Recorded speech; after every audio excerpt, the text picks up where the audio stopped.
Welcome back, everybody. Thanks for tuning in. This is Radio Axiom, Session 17. I'm here with Dr. Yetta Howard. Woo! Yes. She's going to be talking to us today about her book, Ugly Differences, Queer Female Sexuality in the Underground. Yes. Yes. So let's let's give her a round of applause, and here she is. Thank you. All right, I'll try not to make this Radio Axiom's most boring session. So, thanks to Xavier and Andromeda for inviting me here. This is a book on underground culture and queer sexuality, and I wanted to bring those two things together, mainly because I'm an underground culture fanatic, and that's always been something, even outside the scholarship, that I've been interested in and invested in. And as somebody who specializes in gender and sexuality studies, those are two areas that I really wanted to bring together as a book project. And so I'll just talk a little bit about the book. I'll try not to make it too dry or academic or anything like that. But I'll go through some of the texts and some of the chapters that are in the book, and I have some clips and some visuals. And so this book is really about, again, like I said, bringing together those two things, queer female sexuality, queer sexuality, and underground culture.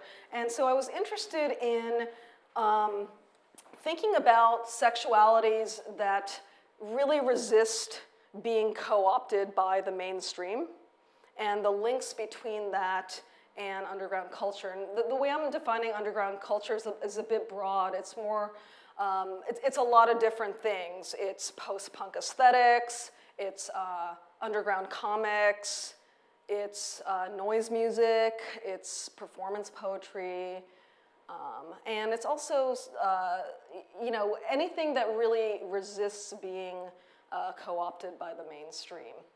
So when I think about that context, and then I think about queer sexualities that resist being co-opted by the mainstream, what I did in this book was route those through this concept of ugliness. And ugliness in the book is kind of this multi-pronged concept. Ugliness describes a lot of the textual features, analog technologies, things that aren't cleaned up, dirty, messy, noisy aesthetics. Ugliness is also something that is very much linked to difference. And by difference, I mean difference from the dominant, non-white, non-heterosexual, non-male difference. So a lot of times, those categories are categories that really have been historically seen as, not beautiful, that don't actually circulate in the same way as some of the dominant categories. And ugliness is also something experiential. It's related to experience. So in each of the chapters, there's this constellation of ugliness. And so a lot of the ugly experiences include things like heroin addiction, nihilistic politics,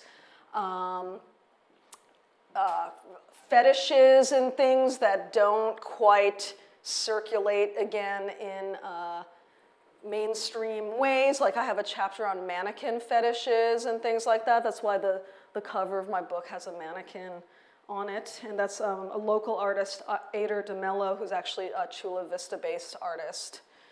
And so I'll just kind of go through some of these constellations of ugliness that come through in each of the chapters. In the first chapter is Post-Punk Desires, and in that chapter I look at post-punk film Liquid Sky. And this is a film that, again, it's sort of like sci-fi film, but really it's much more categorized as post-punk film because of what's happening aesthetically in terms of the sound and in terms of this queer character who is called Ugly, and she basically kills people by having sex with them. And so it's kind of this, castrating vagina dentata thing, this like castrating vagina body. And she also plays the male character. It's the same actor playing both a male and female character in the film. And basically, the opioids that people get from heroin are the same opioids that come through when she's having sex with people. They're like orgasmic opiates. And they kill the people. There's this great moment in the film where she gets raped, and the rape revenge is actually she has to have sex with the person that raped her because that's how she kills him. And it's really, really not what you would expect. And it's another one of these constellations of ugliness, experiential, textual in terms of the film, and then physical in terms of like the post-punk aesthetics. And so I just wanted to play you this really short clip of, this is the main character, and she's being interviewed here, but essentially the interview is like a set of insults. And the perspective, the drugs have just kicked in here in this moment. You can see this. Better. Look. It's tacky.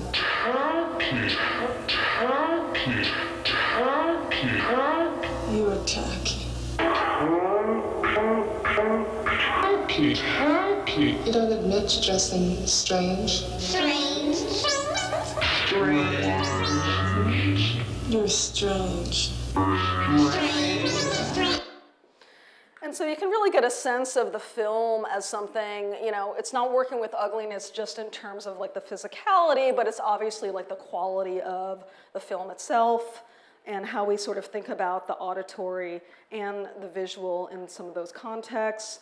The second chapter is a chapter on Sapphire's poetry, and it's the language of violation. And again, the constellation of ugliness in this chapter is about childhood sexual abuse. And in this chapter, what I sort of theorize as a poetics of abuse has a lot to do with how Sapphire is working through her queer female identity in terms of the abuse. And so much of what I'm exploring in the book is, again, about sexual identities that don't actually work well in terms of like a traditional liberation politics. It isn't like, oh, gay pride, let's wave the flag. It's what about these identities that don't quite work for these traditional liberation projects, but are still viable identities nonetheless. And so in a lot of her poetry, she's talking about the sexual abuse from, that she experienced with her father. And these other, she has these other poems and things like that where she's talking about prison and having sex in prison, like queer sex in prison. And so again, ugly experiences, but also how does one sexually identify in terms of that? And her poetry is not traditional poetry at all. It's not invested in iambic pentameter. She's coming from a slam poetry background. And so again, the textual manifestation of ugliness is going to also be in the form that the poetry takes, in addition to like the content with the sexual abuse. The third chapter is on comics, and it's called Politically Incorrect, Visually Incorrect. And both of these, I look at Roberta Gregory's Bitchy Butch comic from the 90s and Erica Lopez's, I don't know if I want to call it a comic, it's like a graphic novel. It's kind of just like an art book. It's really, really unclassifiable. And both of these work in the chapter as a way of thinking about things like a political form of nihilism. And with Erica Lopez, here we have an example of ethnic anxiety. So she's just saying, hi, how are you? I'm fine, bye. And you just have this sort of, character who is anxious, and you have a silhouette that's supposed to be Latina. It's supposed to be like a Latina female silhouette that's expressing this ethnic anxiety. With Bitchy Butch, you have the harsh lettering that is, fucking heteros kind of repeated there, but you have the harsh lettering sort of looking ugly on the page, and that nihilistic attitude that, again, doesn't work well with any kind of traditional liberation project. So that's why it's called politically incorrect, because it doesn't fit into something like a gay pride, or like a politics that's associated with like gay marriage or something like that. So that's the third chapter. And the other thing too with comics as an art form has a very long history of being seen as like a primitive art form, as an ugly art form, as something that's not, good enough as a regular book or something like that. And so it's really, really an important thing that I wanted to include in the study of ugliness. So again, we're really thinking about it in terms of these constellations. Experiences, textual, and physical forms. The fourth chapter is, I called it the Erotics of Artificiality. It's essentially on mannequins and mannequin fetish. And I spent the first part of that chapter kind of talking about fashion history and a lot of art history that uses the mannequin. And the mannequin historically has been obviously circulated as a marker of female beauty and to sell clothes.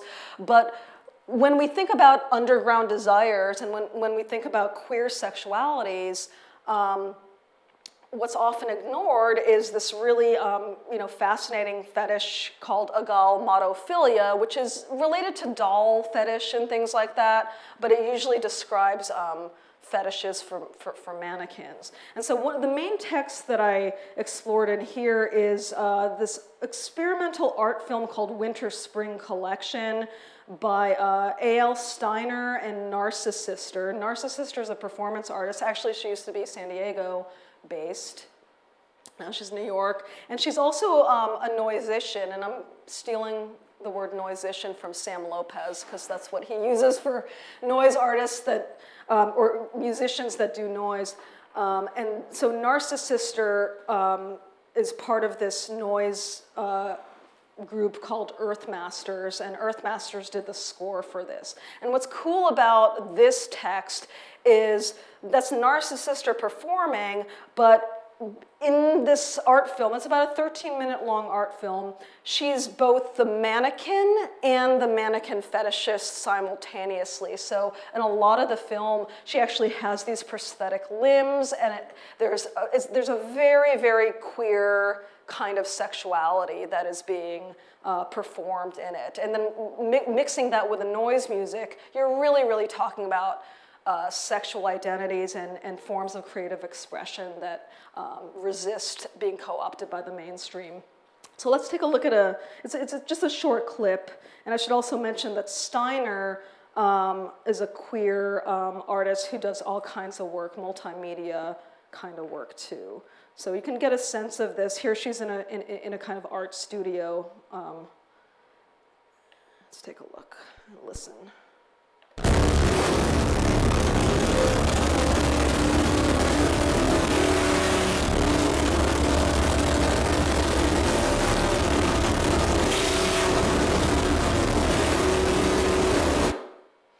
Short clip, but I think you get the idea. And there are different scenarios. She's outside in part of it.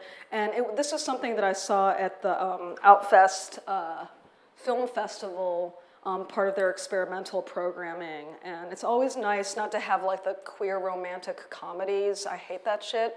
And so basically, these are the films that really bring together experimental art practices and queer forms of sexual expression. The conclusion is the film High Art, and I call it the negative, but it's really sort of using this kind of analog technology, the photographic negative, and this is also about heroin addiction and queer desire being bound up with each other. In the film, the heroin addiction and the sort of desire for heroin, the queer desire are indistinguishable for a lot of the film. And this character, the Ali Sheedy character, dies, at the end of the film, and so like the desire kind of like stays in the negative there. This film is actually quite beautiful looking, and so one might think, why do you have high art, this example of what's called new queer cinema, in this book? Well, one of the things that this film tries to do is mimic what it's like to be on heroin through the use of a jib arm. The camera's on a jib arm, so it gives it this sort of languid quality. So, being on heroin is a pleasurable experience until it gets ugly, and until, a lot of times there are sort of ugly manifestations. So I'm approaching it in a sort of different way with a conclusion. But I think that that idea of the analog technologies, the photographic negative, and then just sort of the desire staying in the negative was a way that I wanted to end the book. And I should also add, too, that new queer cinema was, which high art is an example of, was dubbed AIDS cinema. And that was supposed to be film about queer people that didn't allow for a kind of like happy ending. And it was more about having experiences that are much more, I don't want to use the word true, but are much more, I guess, interesting or intriguing for queer experiences. And so a lot of the films that under new queer cinema are about AIDS and dying of AIDS and things like that. And I just wanted to just add, too, that I do some photography, and I shot a photographic series that's conceptually related to the Arts of Artificiality chapter on mannequin fetish, and some of those are up at the front gallery right now until May 9th. I have 3 pieces in there, and even though those pieces aren't in the book, they're really about kind of showcasing the mannequin stuff. So that's it, I think. Don't want to bore you too much. Yeah. I hope I didn't win the award for a Radio Axiom's most boring session. Absolutely not. No. Yes, thank you so much. That was Yeah. very interesting. We're now going to take some Q&A questions from the Anybody have any audience. If questions? anybody has any questions, he can hand Don't the be mic to you. Don't be shy. shy. You don't have to be on camera. You can just see like, talk about your own mannequin fetish, No one? Anyone? Anyone? Think about your questions. I did actually was Yeah. along the mannequin line. So I know that like sex dolls and like Yeah. robotics are like Totally. starting to like become this like Yeah. what seems almost like a mainstream thing to me. Yeah. Very I don't know, popular. I don't know if I'm correct in saying that. Yeah. How does that relate to this mannequin? Yeah, I mean, I think there's maybe more, maybe it's not popular, but there's actually quite a bit of visibility around that because Okay. of like some of those films, like what is it, Lars and the Real Girl, and a lot of that stuff. That's part of the same fetish. I mean, Yeah. I don't talk about sex dolls in particular. I actually had a grad student who I was on her committee, and she did a whole project on sex dolls. Her name is Krizia Pugh, and she's actually getting her doctorate at UC Santa Cruz right now. And I learned a lot about her from her project, and apparently the largest sex doll factory is like here in San Marcos. What? Yeah. And she went there and did like a whole tour. They gave her like a tour of the factory. That's gonna be my next thing to say. So I don't get into sex dolls, but yeah, I mean, but it's part of the same fetish. Yeah. And in the beginning part of the book, I kind of historicized the fetish like there was like a fetish for the material, right? And so a lot of I guess the history of sex dolls relates to the history of mannequin production because some of those mannequins were actually designed for sailors who were away from their women, I suppose, to you know, have sex with while they were away. And so if you look at the history of mannequins, it's really, really fascinating in terms of some of, like, I guess the prehistory of the sex doll stuff, but also the fetish for the materials. Like, you know, there was real hair that was used for the longest time, and then plaster, and now it's sort of standard to have that kind of silver, almost like alien looking. That's pretty standard, but that's only really since the 1980s that you see that kind of, so I was fascinated by it, but. Yeah, and then so like the word fetish, like in a way for me that seems also like a comfort, like because we have the boyfriend pillow, I don't know, you know, and that.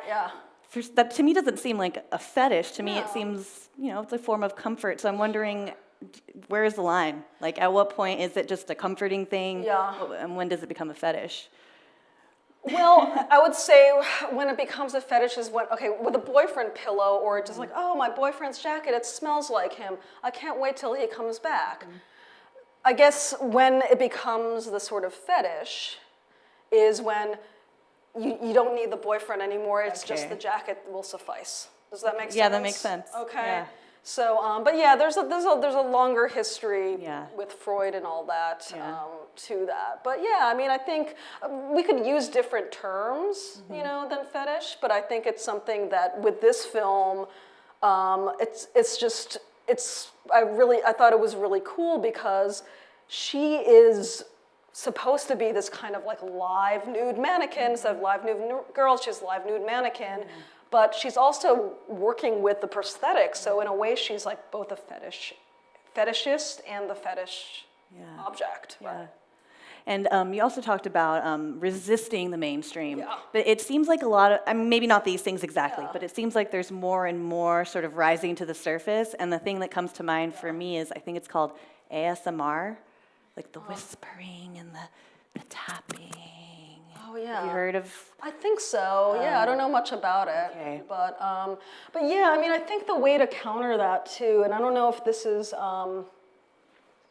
related to your question, is a lot of things you might say, well, doesn't everything get co-opted by the mainstream eventually? I mean, look what happened with punk, you know, in the 70s, or by the early 80s, it was, you know, and then you have like Hot Topic, you know, stores. But what I tried to do with this book is, again, because of those constellations, and you're talking about experiential forms of ugliness and linking the forms with the sexual identities, there are things that are just not going to be palatable for any like liberation projects, you know. If you think about what about sexual identities that come through in terms of the effect of incestuous sexual abuse?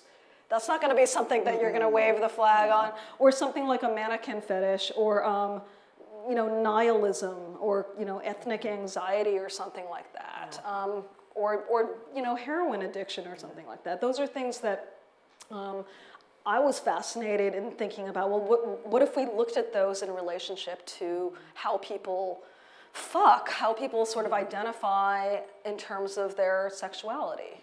So. Yeah, that's great. Are there any questions out there? What was the address to the San Marcos? You know, I don't know, but you could probably figure it out. But it's local. I was amazed that it was amazing. Local. Yeah. And I found that out from like I said, from the grad student who did a whole project on sex dolls.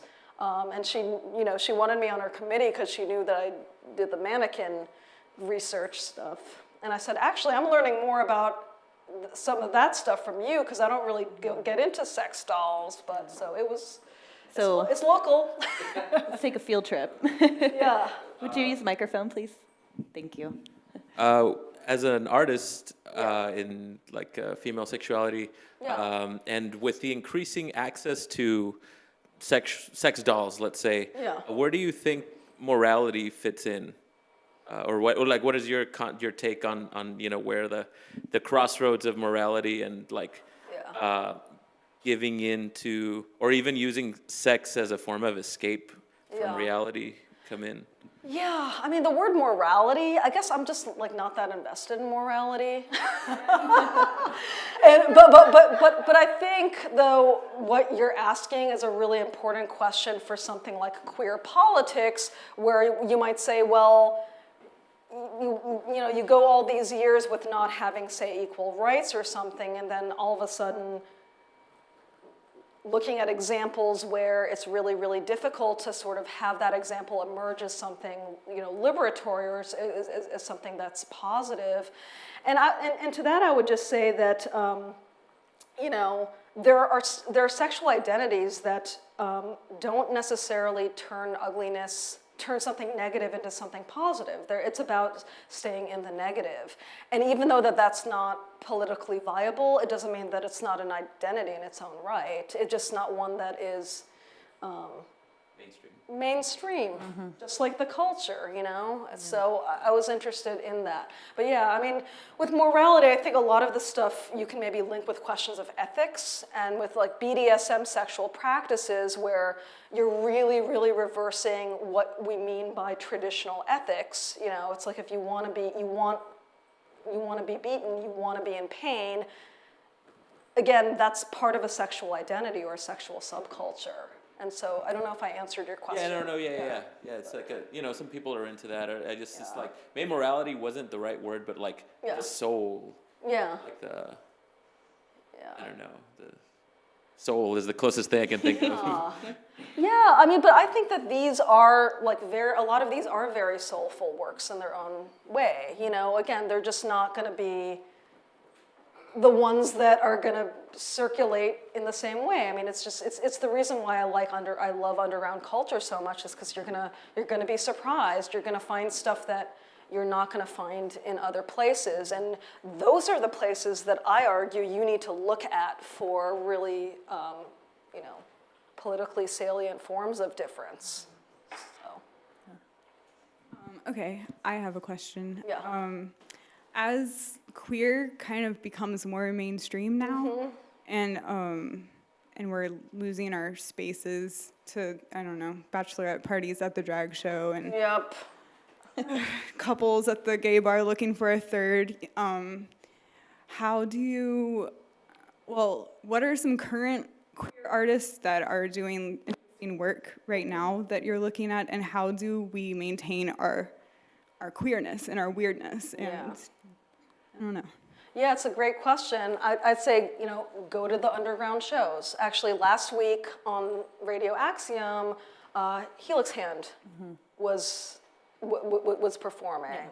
And, she's queer and doing, experimental noise music. I'd say support queer artists who are doing underground music, but also go to the noise show. Go to the gallery show instead of, go to your museums, but go to the less explored places. And then that's the form of resistance, or that's the way to keep queerness alive in the arts, is by supporting the underground.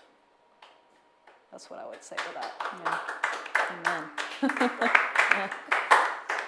Any other questions out there for Yetta? Yeah? No one? Now's your chance. Molly's got some on her mind. I have a question. Yeah. Okay.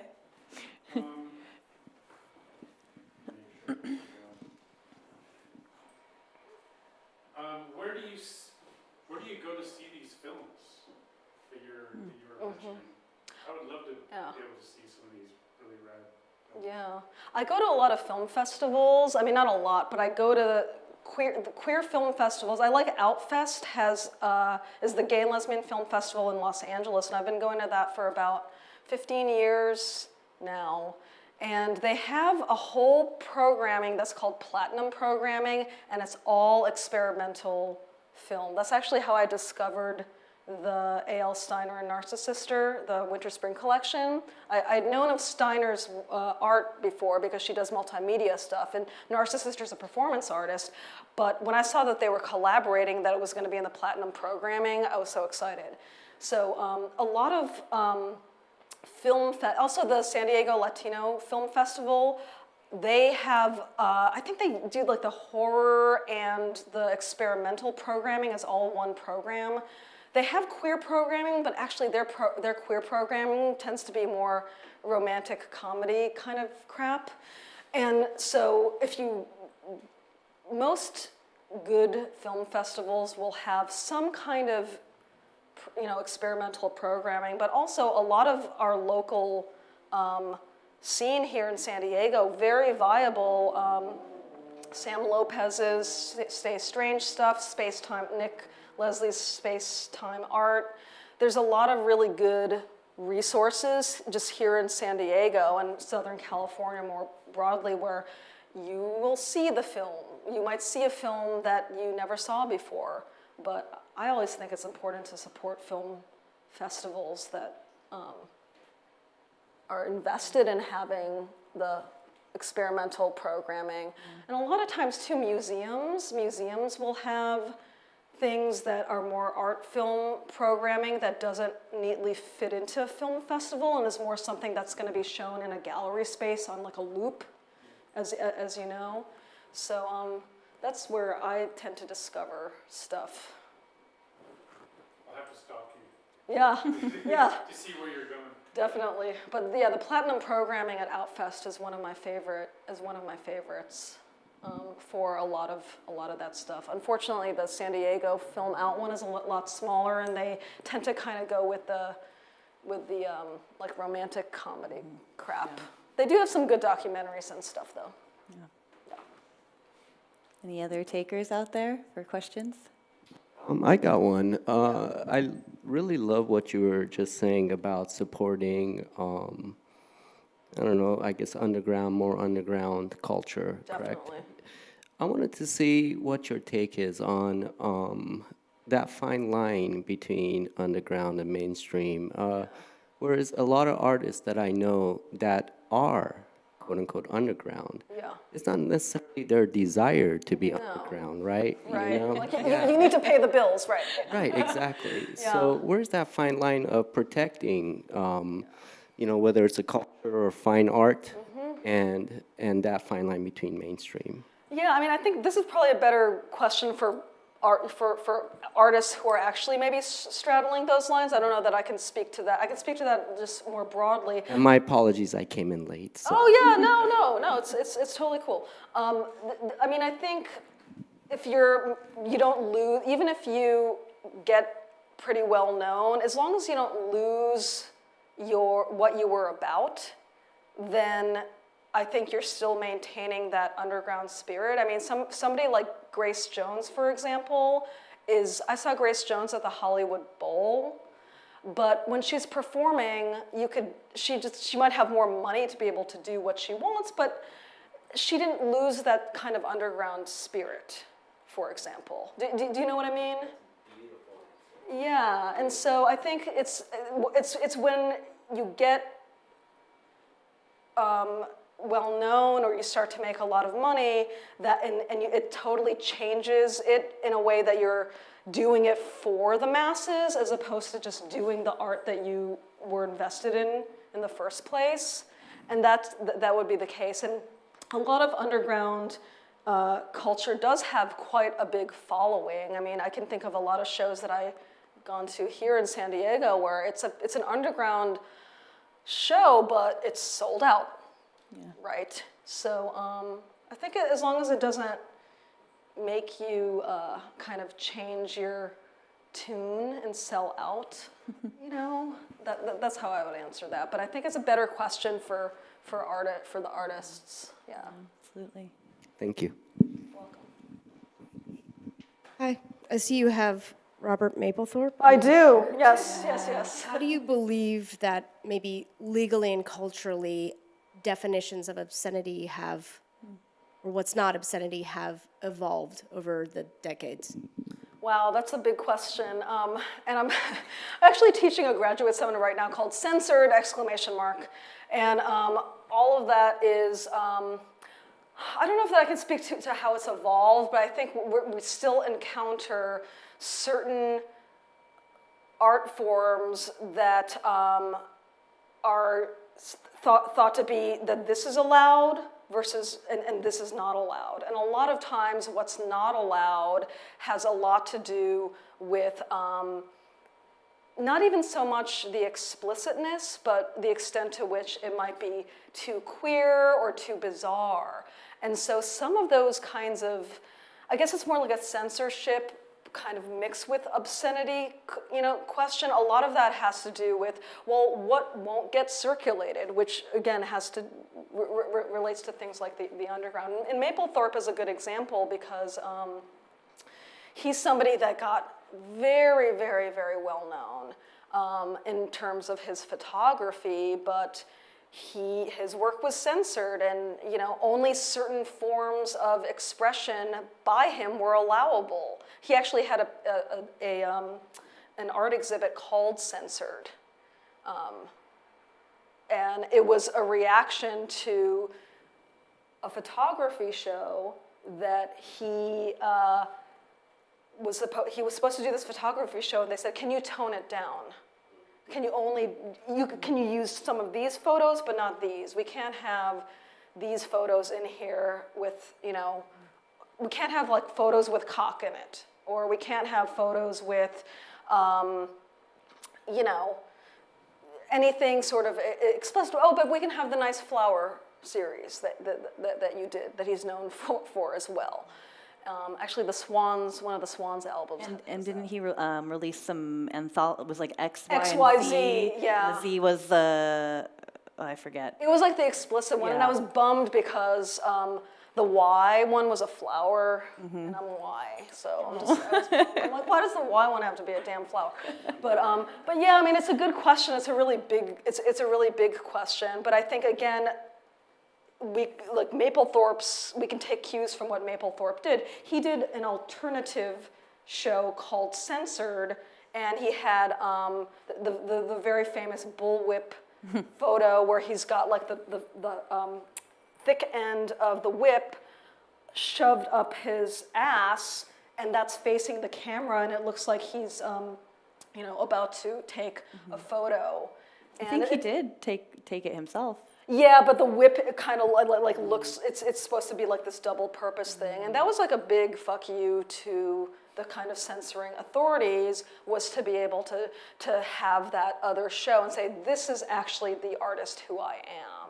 And so, yeah, I would say it's evolved in some ways because it's like we're so jaded now that nothing is really surprising, but with that comes a lot more scrutiny over things that, don't necessarily circulate, or things that people are going to take issue with.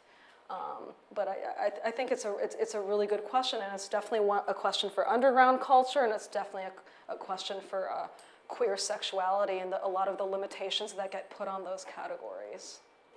Yeah. All right, I think that wraps it up for our Q&A. I want to thank you again so much for coming, and we'll be back with Molly Whitaker and guests.